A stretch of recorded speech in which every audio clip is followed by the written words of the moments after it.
Hey everyone, now what we're going to do in this video is talk about your primary toolbar, which is essentially this top bar up here, this grayed out bar with the blue icons on it. Okay, so I'm going to run through what these are to give you a better understanding. Now these buttons here, these are platform versions. I'm going to go into greater detail later on about each and every one of these so that you get a better grasp of how to use them. All right, so let's go ahead and dive right in. This is our desktop version. This is our master version, okay? Just to kind of better explain that in a nutshell, is anything that we delete here from our master version, from our desktop version, will be deleted from these two.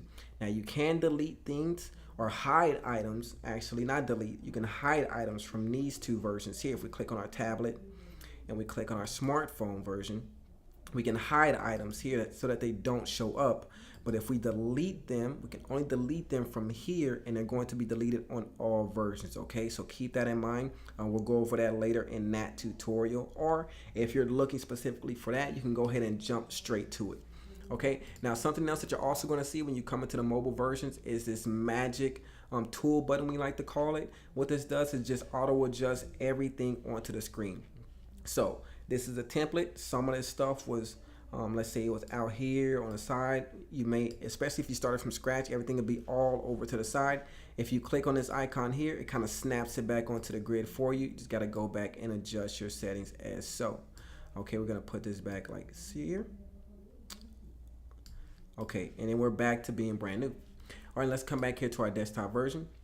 Now here is the hide icon. Now this is how you hide different elements on your canvas here. So for an example, if I don't want something to show up on one of my versions, if we go back into my tablet, let's go for a better example, and I don't want my video to show up here, maybe I think it's going to mess up my loading time. So let's go ahead and find my video right here. Okay, what I'm going to do is right click here and hide this item. Okay, that is now gone from my tablet version. I can choose the closest gap if I want to make it look a little bit better. But if I want to bring that item back or see what else was hidden, all I have to do is click here and find my item. So you'll see here, it's a YouTube video, and I have the link here, and I can go ahead and press this undo button here. And that's going to bring it back to where I got it from. Okay, so that's how you use this item. Now here is the undo and the redo button. So if I did something by mistake, I can undo that. I can redo. One quick thing to note about this is that if you do something and then you save it, you can no longer undo. Okay, you can only undo things before you save them. After you save them, you cannot undo them. Okay, so keep that in mind. Now let's go back to our master version once more. Okay, and this is going to be our ruler here. So how would I use this? This is if you're using the drag and drop system and you don't just want to place things on top of your canvas. So essentially I could just come over here and put these things wherever I want them to go. Okay, now who's to say that that's going to be level? Who's to say that that's going to be even? All right, so if we want to make something really cool and crisp, we really want to put some detail into our items, what we can do here is use our buttons. So let's say I want them both to be maybe on this side. Okay, so maybe I want it like this, or maybe I want it back like this. Okay, and I want it to be even. So what I'm going to do here is I'm going to click on any part of my ruler. It works on this side and it works up top as well, and I kind of place this where I want it to be. So let's say I have this right here.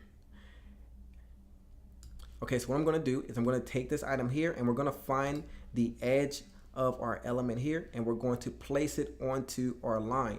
Now when we do that, it's going to snap onto our line and turn purple. Okay, this is going to help you move along, and this is also going to help you level your items. Now let's say I want to put this here, say I want to put this here. Okay, and then I can also put this in the middle like so. Okay, and if I want to get rid of this, I can either right click on it, or if I want to keep it there, just want to hide the elements or hide the ruler, I can come like so, and now I have it perfectly even here. If I want to bring that back, I can also do that as well. I can also use a cross pattern. So let's say I want it to be on both lines. We can go ahead and make that happen too. Whatever you want to do, however you want to line them up, you can go ahead and put as many as you want here. Drag them to wherever you need them to go, and then place them like so. Okay, when you're done, just click it off. Now, when you want to preview, let's pull this down and make it look a little bit better. Okay, now if you want to preview what you got going on, just select this item over here. And then you're going to get a preview here. Now this is going to show all the elements that's not working. So I got my animations here that's working on my images, everything that I want to click on. So let's come back up here. And I say I want to click on this image here and enlarge. We're going to see that working. Now when you're inside, let's go back to return to edit. You're not going to see these animations working here. It's only when you go to preview are you going to see the moving elements, the major modification that you made to your site. Okay, now also what you're going to see when you click on that preview icon is you're going to see this icon show up here. So notice it's not here at all. However, when I click on my preview, I get this snapshot icon. Now what happens when I click on this icon here, it's going to bring up this, and I'm going to go over this in greater detail in another tutorial, or you can go ahead and skip ahead to the page capture tool. All right, and I'll show you how to use this feature. But what you can do essentially is make images off of your website. So for an example, I can come here and make like a Facebook banner, kind of drag this over here and then take a snapshot of it. And what this is going to do is allow me to save this image and place it wherever I want to. All right, now let's come back here. Now this icon here that I kind of skipped over is going to be for the bleed lines, the safe zone. It's like what I like to call it.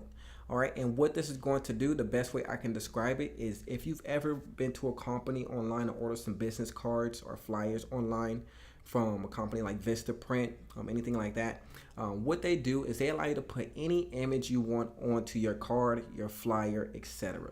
However, they do have these water lines here, these bleed zones, okay, and they let you know that anything outside of these lines are subject to be cut off during the printing process. All right, the same thing kind of applies here.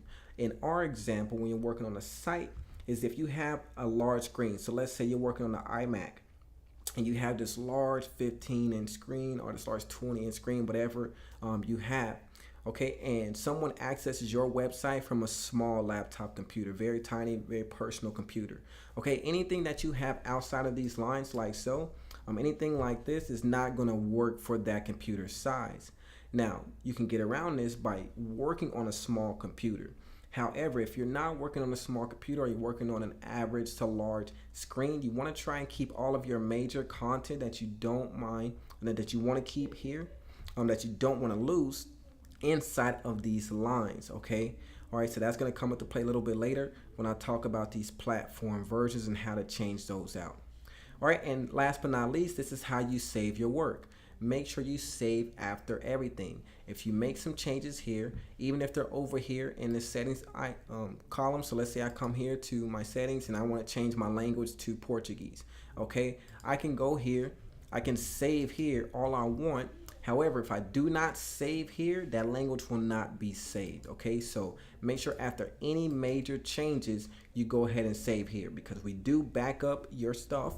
We back up everything that you do here on the platform every single day on our servers. However, if you do not save, you lose that content. All right, and that is it. The next tutorial is going to be on a lateral toolbar. I'll talk to you then.